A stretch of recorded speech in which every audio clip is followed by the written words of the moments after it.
Si nous prétendons être sans péché, nous nous trompons nous-mêmes et la vérité n'est pas en nous. Mais si nous reconnaissons nos péchés, nous pouvons avoir confiance en Dieu, car il est juste. Il pardonnera nos péchés et nous purifiera de tout mal. Reconnaissons nos péchés envers Dieu et notre prochain.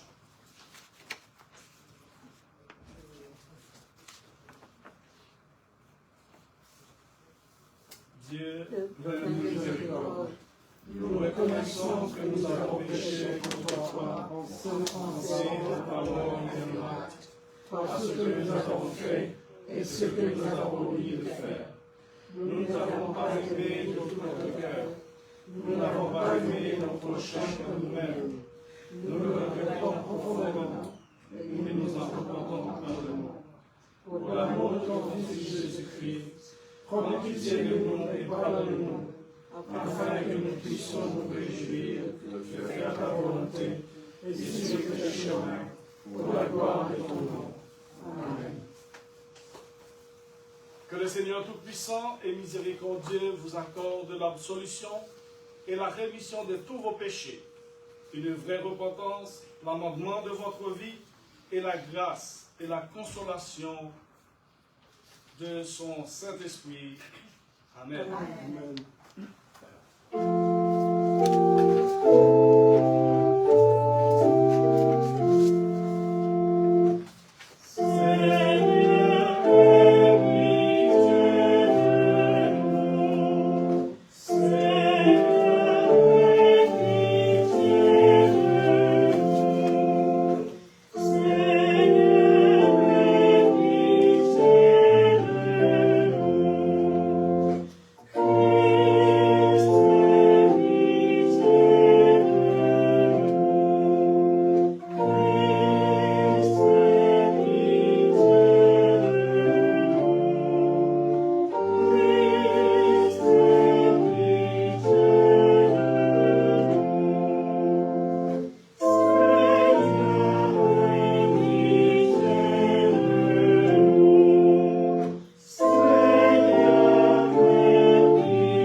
Père très bon, toi dont le Fils bien-aimé Jésus-Christ est descendu du ciel pour être le pain véritable qui donne la vie au monde. Donne-nous toujours plus de ce pain afin qu'il vive en nous et que nous vivions en lui, qui vit et règne avec toi et le Saint-Esprit, un seul Dieu, pour les siècles des siècles. Amen.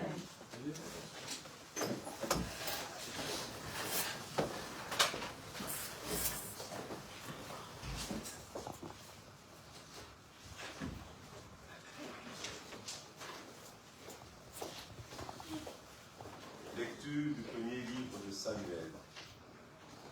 Le Seigneur dit à Samuel, « Vas-tu longtemps pleurer Saül, alors que je l'ai moi-même jeté, et qu'il est plus roi d'Israël? Remplis ta corde d'huile et pars. Je t'envoie chez Jessé, le Béthélémite, car j'ai vu parmi ses fils le roi qui me fait. » Samuel dit, « Comment puis-je y aller? Si Saül l'apprend, il me tuera. » Le Seigneur dit, « Tu prendras avec toi une génisse et tu diras, je viens pour offrir un sacrifice au Seigneur. À l'occasion du sacrifice, tu éviteras Jessé. Alors je te ferai savoir moi-même ce que tu dois faire.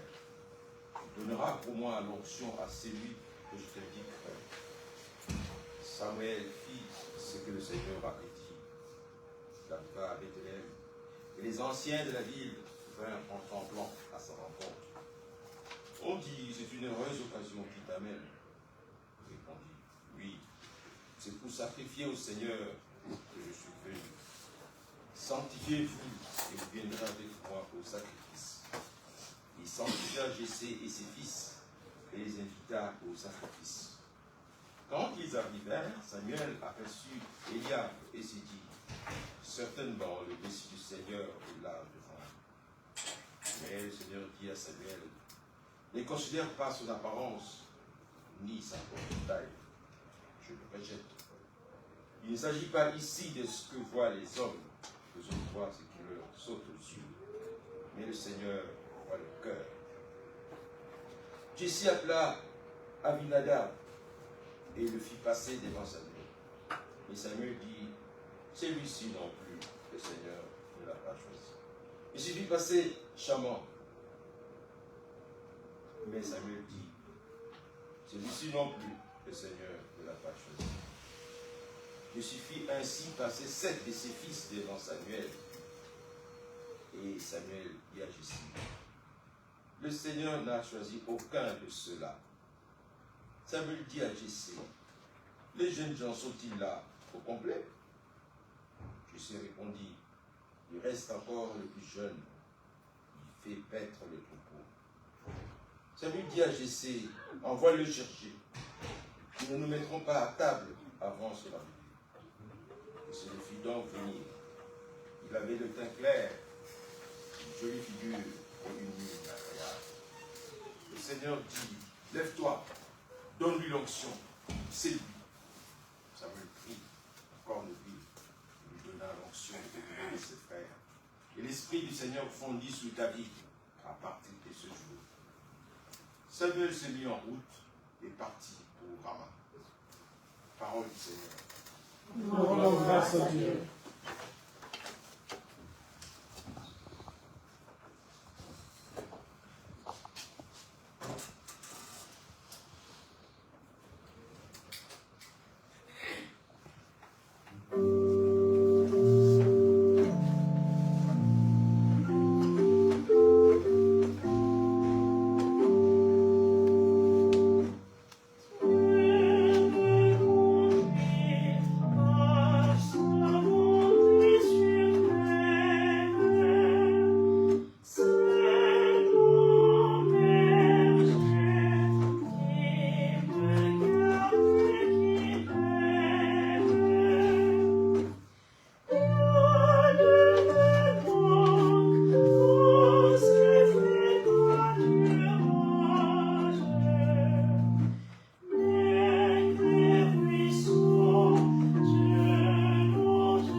Maintenant, vous êtes lumière dans le Seigneur. Vivez en enfant de lumière. Et le fruit de la lumière s'appelle bonté, justice, vérité. Discernez ce qui plaît au Seigneur. Ne vous associez pas aux œuvres stériles des ténèbres.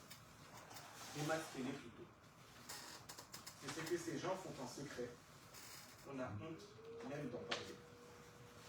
Mais tout ce qui est démasqué est manifesté par la lumière. Car tout ce qui est manifesté est lumière. C'est pourquoi l'on dit, éveille-toi, toi qui dors. Lève-toi d'entre les morts, et sur toi le Christ resplendira. Parole du Seigneur. Rendons grâce à Dieu.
Le Saint-Évangile de Jésus-Christ selon Jean. Gloire à toi, Seigneur Jésus.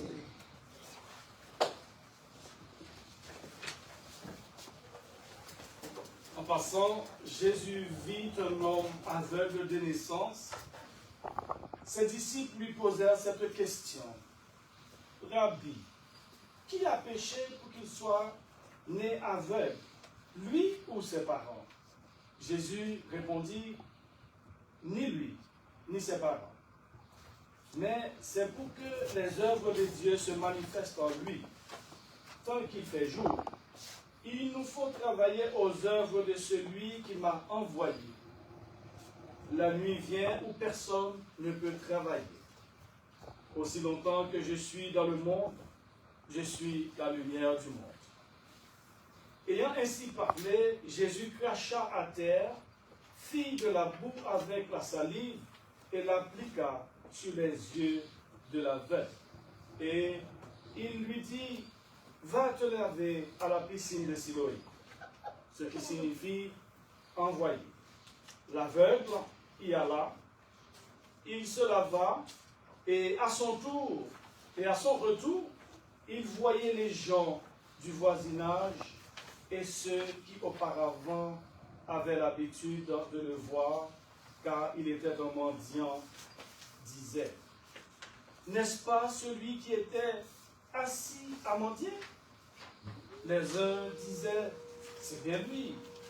D'autres disaient, mais non, c'est quelqu'un qui lui ressemble. Mais l'aveugle l'affirmait, c'est bien moi. Ils lui dirent donc, et alors, tes yeux, comment se sont-ils ouverts?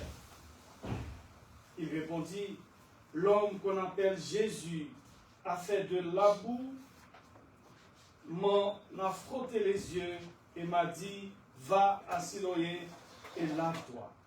Alors moi, j'y suis allé, je me suis lavé et j'ai retrouvé la vue.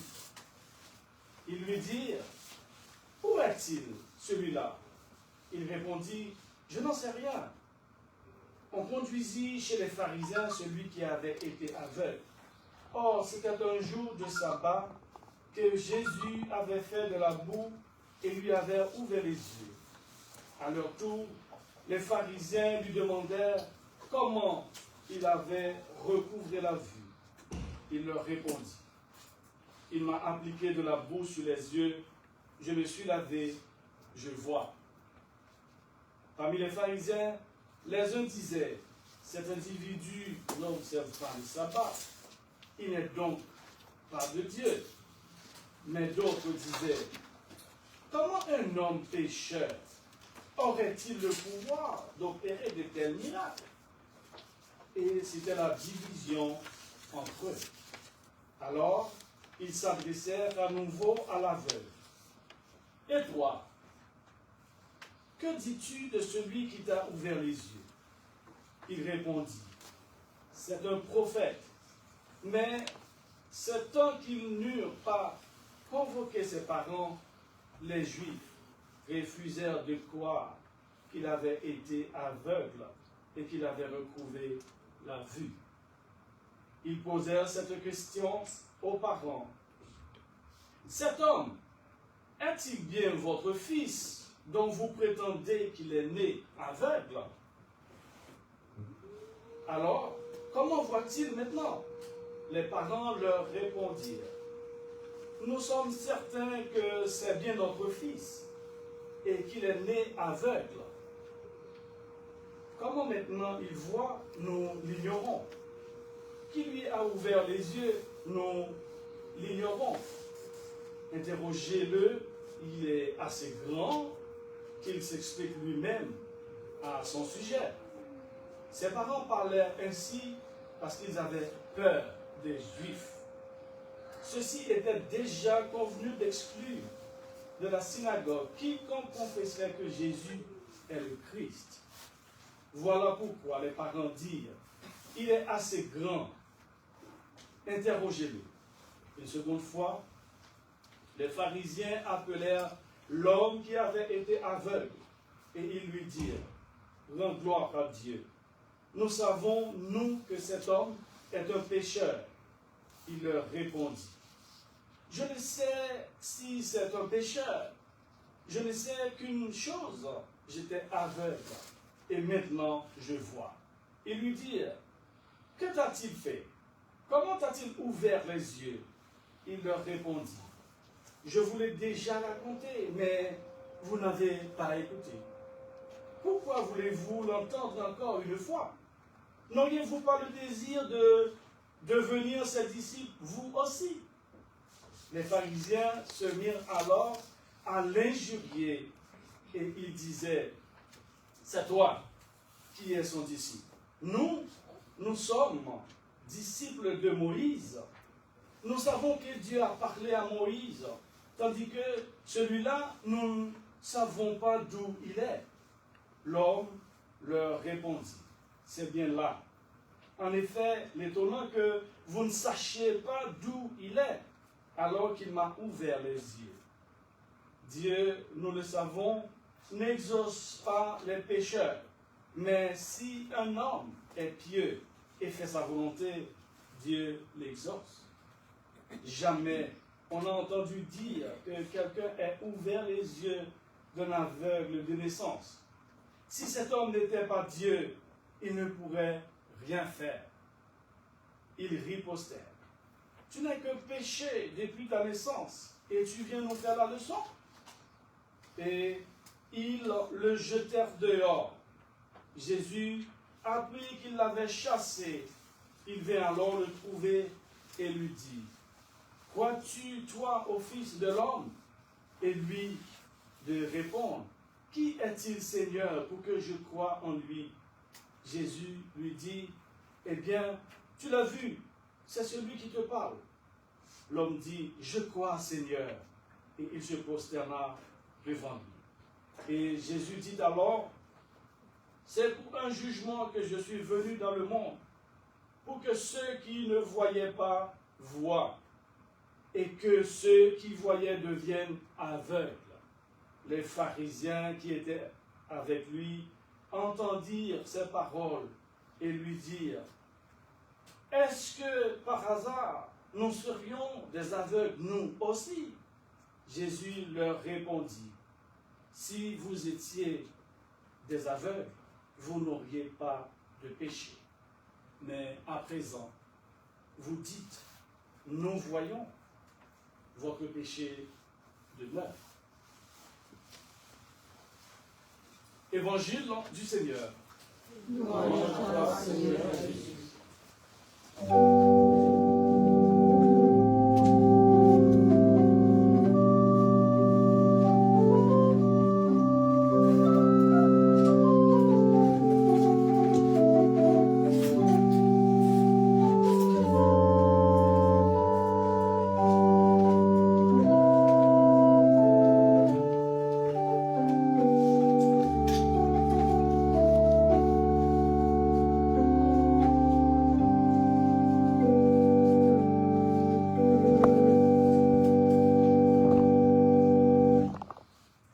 Au nom du Père et du Fils et du Saint-Esprit.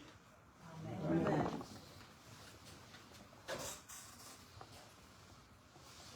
L'évangile de dimanche dernier, troisième dimanche de Carême, je vous rappelle que nous avions vu que Jésus a pu basculer, jeter, renverser trois barrières, trois montagnes. Premièrement, c'est femme rejetée, souillée, parce qu'elle est de Samarie. Deuxième barrière, femme souillée, parce qu'elle est femme. On parle de la femme, la rencontre de Jésus et la femme samaritaine. Et troisième barrière, impure, rejetée, parce qu'elle avait plusieurs maris. Aujourd'hui, nous poursuivons la série de rencontres de Jésus à travers l'évangile de Jean 9, 1 à 42, qui raconte l'histoire extraordinaire de guérison d'un aveugle né par Jésus. Ce récit nous permet de réfléchir de manière profonde sur la foi en Dieu, la perception et la lumière dans notre vie quotidienne. Ce n'est pas chose facile quand on est aveugle né, c'est-à-dire on est né aveugle, on n'a jamais connu la vue. Vous imaginez la joie, quelqu'un qui est handicapé, qui n'a jamais marché de sa vie et arrive à marcher une fois. Aujourd'hui, nous allons analyser et échanger ensemble l'aveuglement et la lumière. Cette rencontre provoque ce que j'appelle la fameuse guérison d'une pierre de coups. Et vous allez voir pourquoi. C'est-à-dire, Jésus, en sortant du temple, rencontre un homme né aveugle et en le guérissant, et vous avez vu comment ça a été, Jésus cracha par terre, et voilà, si c'était aujourd'hui, on aurait dit, oh, c'est quoi ça? Mais c'était comme ça. Jésus cracha par terre, et faisant de la boue, il passe aux yeux de l'homme, et il lui dit, va à la piscine de Siloé. Et c'est ainsi que la guérison a eu lieu. Jésus lui redonne non seulement la vue physique, mais aussi il ouvre également les yeux spirituels de celles et ceux qui l'entourent. Et c'est la raison pour laquelle je parle d'une fameuse guérison d'une pierre de deux coups. L'aveugle-né devient automatiquement un symbole pour nous aujourd'hui, représentant ceux qui vivent dans l'obscurité, que ce soit par la souffrance, l'ignorance ou le doute.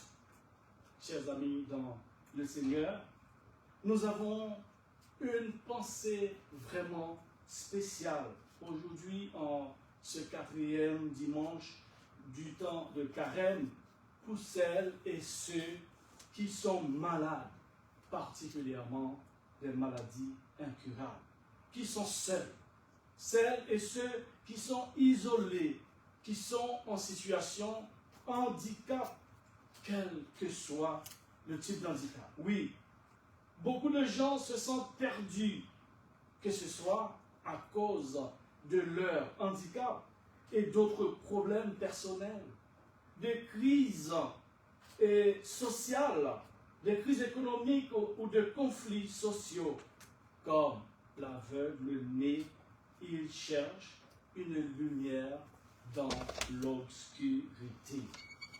Dieu vous dit ce soir, chers amis, vous qui êtes ici présents, et celles et ceux qui nous regardent, Dieu vous dit, toutes et tous, gardez la foi, battez-vous, ayez confiance en lui, et vous serez guéris et soulagés et délivrés. Rappelez-vous, quand le Seigneur ramena les captifs à Sion, nous étions comme un rêve. Notre bouche était pleine de rire. Nous poussions des cris de joie. Tel a été le cri de joie de cet homme né aveugle. Ne soyez jamais comme des pharisiens, victimes de leur aveuglement spirituel, qui remettent en cause l'autorité de Jésus, qui sont de plus en plus préoccupés par leurs croyances et leurs traditions. A contrario, prenez l'exemple de cet aveugle né qui, après sa guérison, témoigne avec courage de ce qu'il a vécu. Sa foi se renforce à mesure qu'il réalise qui est Jésus, ce Sauveur qui est sans pareil. Il passe d'un homme qui ne voit pas à un homme qui comprend et témoigne de la lumière qu'il a reçue. Quelle délivrance, quelle bonne nouvelle pour cet homme. Vous qui êtes aussi malade, restez ferme dans la foi. Le malheur atteint souvent le juste, mais l'Éternel l'en délivre toujours.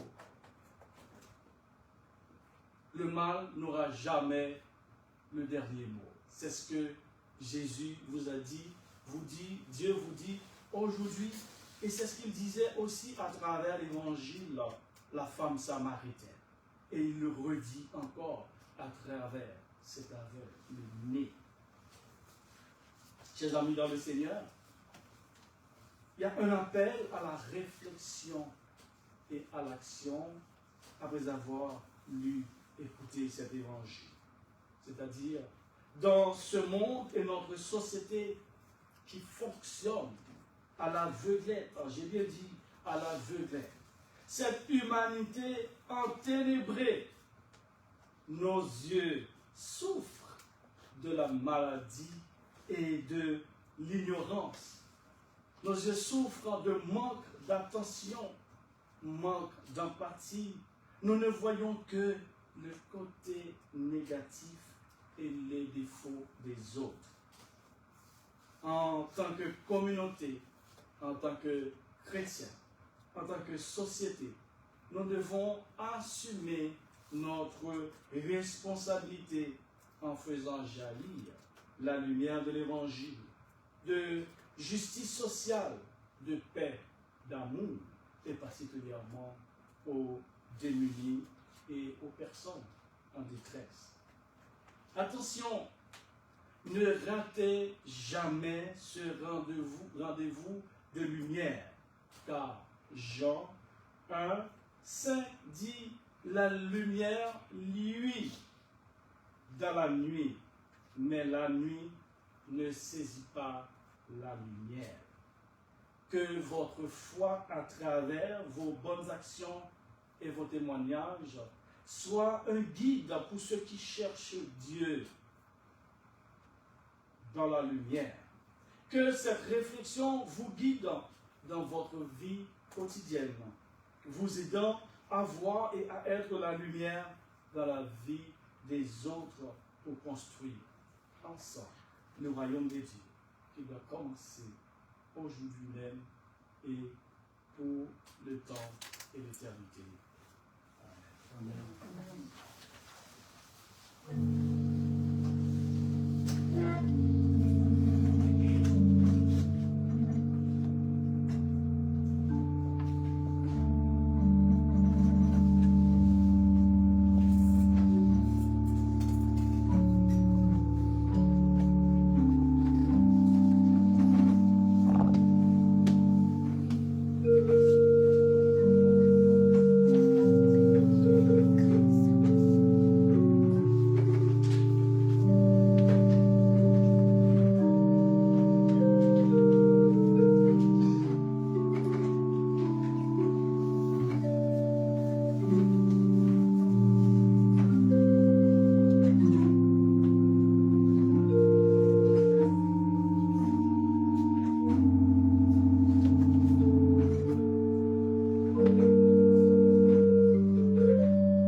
Je recommande à votre prière le peuple de Dieu partout dans le monde. Notre primachan, notre évêque Marc, notre archidiacre Michel Michael, cette assemblée et tous les ministres et les fidèles. Prions pour l'Église. Je recommande à votre prière la paix, la concorde entre les nations et le bien de tous les peuples.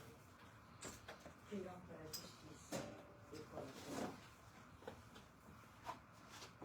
Je recommande à votre prière les pauvres, les malades, les affamés, les opprimés et les prisonniers. Prions pour toutes celles et tous ceux qui sont en difficulté. Je recommande à votre prière celles et ceux qui cherchent Dieu ou veulent mieux le connaître. Prions afin qu'il le trouve et que lui les retrouve. Je recommande à votre prière celles et ceux qui ont quitté cette terre. Prions pour tous les défunts. Nous prions pour Jacqueline, le feu de Léger, Solange et sa famille, Carola et mon collègue Thomas Müller, Mary-Hélène, la guérison de Patty, Léa. Nous prions également pour celles et ceux qui ne peuvent pas être présents physiquement avec nous, pour les amis qui nous regardent à travers le monde, qui partagent avec nous tout ce que nous faisons, que ce soit la prière du midi tous les mercredis en ce temps de carême et nos différentes célébrations.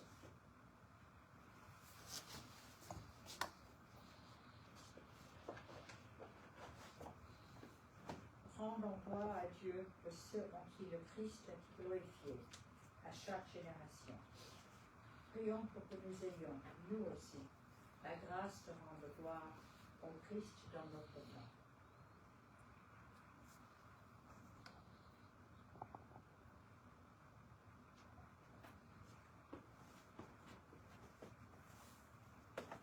Seigneur, notre Dieu, accueille les prières ferventes de ton peuple. Aie pitié de nous selon ta grande miséricorde. Fais descendre sur nous ta compassion et sur tous ceux qui se tournent vers toi. Car tu es un Dieu bon, ô toi l'ami des âmes. Et nous te rendons gloire, Père, Fils et Saint-Esprit, maintenant et à jamais, en les siècles des siècles. Amen.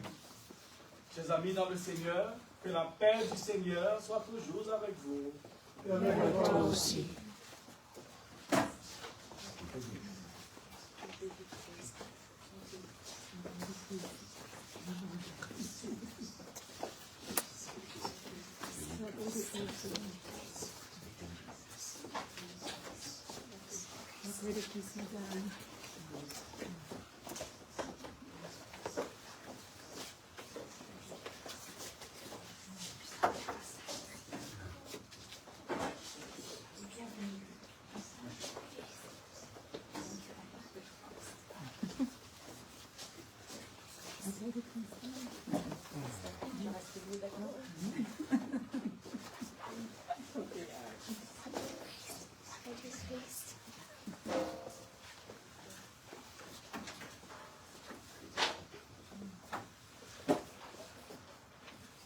Veuillez vous asseoir.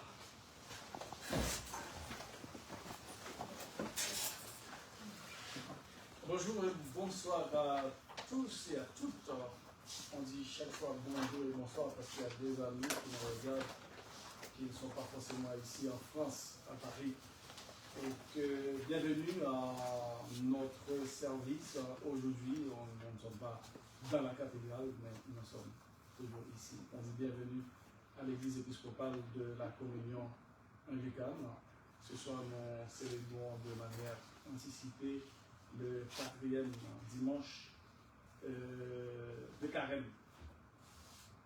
Et en tout premier, nous tenons à dire bienvenue de façon très spéciale à mon collègue qui est aussi un grand frère, et Michael. Et comme on a dit dans la prière, pour celles et ceux qui ne connaissent pas encore Michael, c'est notre archidiacre, et que qui, entre guillemets, c'est un membre de la mission qui a tout fait avec sa paroisse, etc., tout son staff pour l'existence de cette mission, qui a déjà prêché à plusieurs occasions. C'était à distance, et cette fois-ci, Michael, j'espère très bientôt, pourra être notre prédicateur ou célébrant et tout en même temps. Bienvenue, Michael, à notre service d'aujourd'hui. Et après le service, on sera ensemble, comme d'habitude, on restera ici pour échanger autour d'un verre où on va communiquer ensemble. Et puis, comme vous le savez aussi, chaque mercredi à midi, l'église épiscopale donne rendez-vous à celles et ceux qui sont, peu importe l'endroit que vous êtes, et qu'on se donne rendez-vous tous les mercredis et qu'on fait la prière ensemble pendant la saison de carême. Cette prière n'est pas longue, c'est-à-dire lorsque si vous êtes sur votre lieu de travail ou chez vous, vous pouvez prendre quelques minutes pour prier avec nous Et puis, les prières sont disponibles, et que même en entrant chez vous, vous pouvez regarder et prier ensemble avec nous. Et qu'on le fait tous les mercredis, donc on se donne rendez-vous pour la prière du midi. Demain, grande célébration ici, cette fois-ci en anglais à 11h, tout le monde est invité à y participer également. Pendant la communion, tout le monde est bienvenu à la table du Seigneur, parce que la table du Seigneur, ce n'est pas la nôtre, mais c'est la table qui est ouverte à tous et à toutes. Je crois qu'il n'y a rien de spécial à rajouter. Samedi prochain, même rendez-vous, même lieu. Cette fois-ci, on sera dans la cathédrale. Donc, samedi prochain, tout le monde est invité aussi à nous rejoindre dans la cathédrale pour notre célébration de 17h30. Que chacun donne comme il a résolu en son cœur, c'est-à-dire sans contre une tristesse, c'est-à-dire aime celui qui donne avec joie.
Le Seigneur soit avec vous. Et avec toi aussi. Élevons notre cœur. Nous le tournons vers le Seigneur.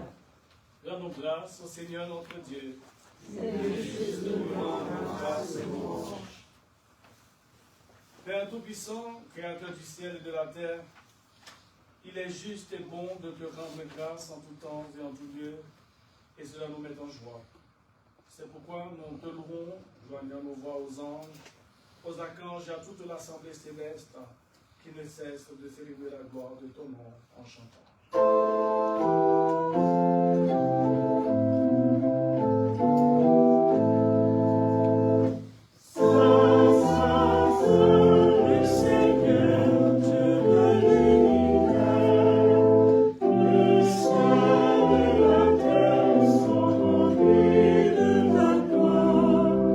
Hosanna au plus haut des cieux.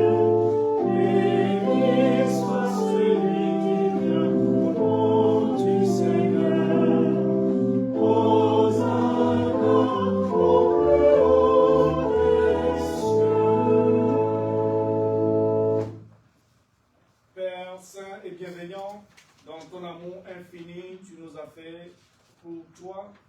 Et quand nous sommes tombés dans le péché, nous exposant au mal et à la mort, tu as envoyé dans ta miséricorde ton Fils unique et éternel, Jésus-Christ, partager notre condition humaine, vivre et mourir parmi nous, et nous réconcilier avec toi, Dieu et Père de l'humanité. Il a étendu ses bras sur la croix et obéissant à ta volonté, il s'est offert un sacrifice parfait pour le monde entier. La nuit où il fut livré à la souffrance et à la mort, notre Seigneur Jésus-Christ prit du pain et après t'avoir remercié, il le partagea et le donna à ses disciples en disant « Prenez, mangez, ceci est mon corps qui est donné pour vous. Faites ceci en mémoire de moi. »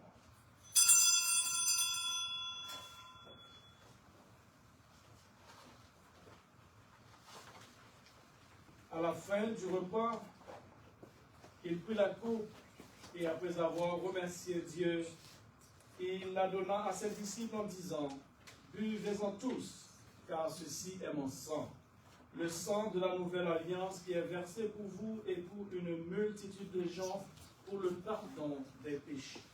Toutes les fois que vous en boirez, faites-le en mémoire de moi. »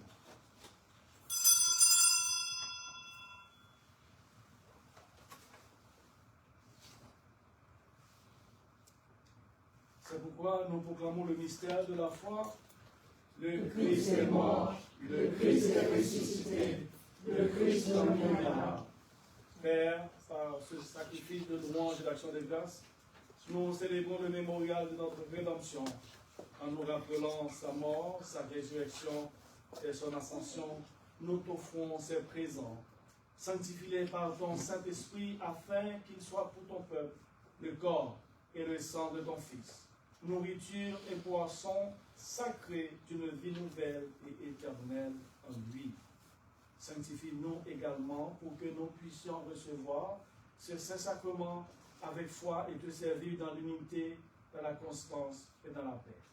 Et au dernier jour, conduis-nous avec toutes celles et tous ceux qui t'appartiennent là au règne de la joie de ton royaume éternel. Nous te demandons tout cela par ton Fils Jésus-Christ. Par lui, avec lui et en lui, dans l'unité du Saint-Esprit, tout honneur et toute gloire te reviennent, Père Tout-Puissant, et pour les siècles des siècles. Amen. Amen.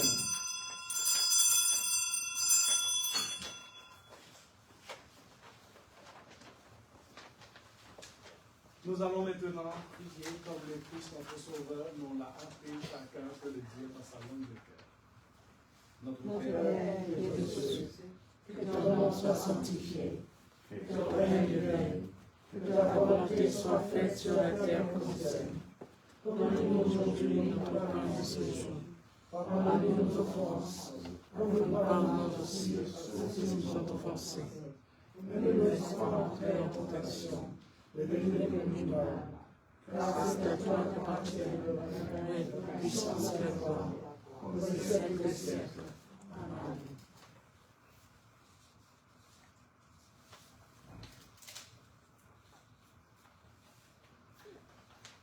Le Christ, notre Pâque, a été immolé. C'est le don de la fête. Les dons de Dieu pour le peuple de Dieu. Prenez en mémoire de ce que Christ est mort pour vous, que votre cœur, par la foi, s'en obéisse avec reconnaissance. Encore une fois, je vous tous invités à participer au repas eucharistique.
Prions le Seigneur.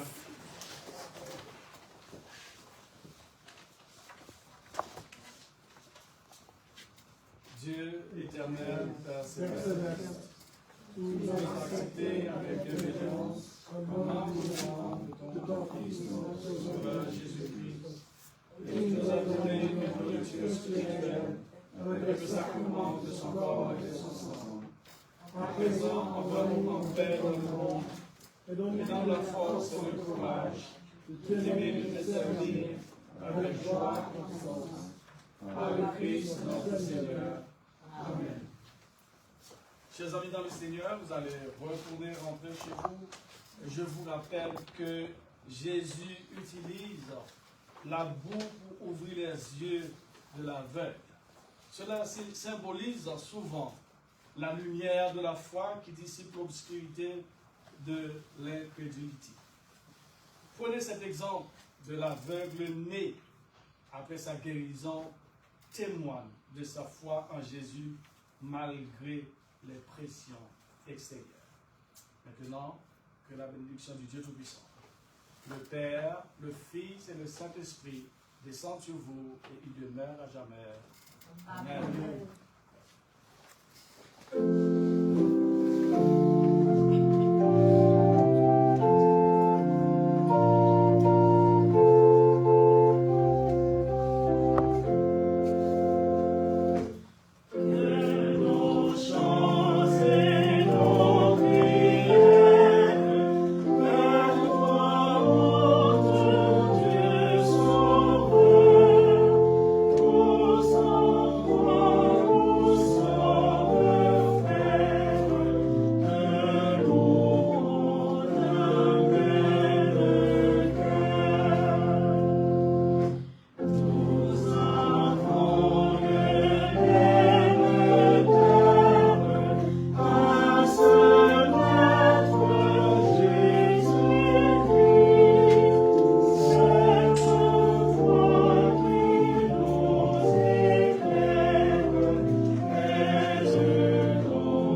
Allons au nom du Christ. Nous rendons grâce à Dieu.